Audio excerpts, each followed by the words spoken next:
बहुत सारी बहनें मुझसे अक्सर जब वैसे भी मिलती हैं तो पूछती है, राबी आप कौन सा मस्कारा लगाती हैं या आपने लैश एक्सटेंशंस लगाई हुई हैं?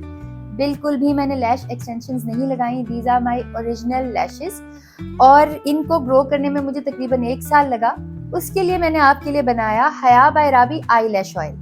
इसके अंदर वो सारे ऑयल्स हैं जिसके साथ आपकी आई लैशेज जो हैं वो ग्रो कर सकती हैं। आर्गन ऑयल होता है, लेवेंडर ऑयल होता है, इसके अलावा सबसे ज़्यादा कैस्टर ऑयल होता है and all these oils are very pure. और जिस क्वांटिटी में उनको मिक्स किया गया है, this is the best for your lashes.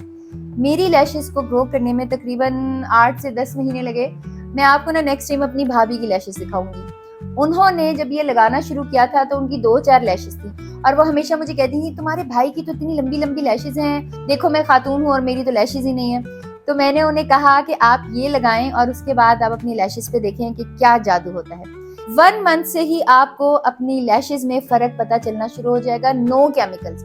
मेरी जितनी भी प्रोडक्ट्स हैं आप इनको किसी भी लेबॉर्ट्री में टेस्ट करा सकते हैं। They have no chemicals at all. They are all pure and original oils जो आपको कहीं पर भी इस क्वालिटी में नहीं मिलेंगे। So if you want to grow your lashes, use Haya by Rabi organic lash oil.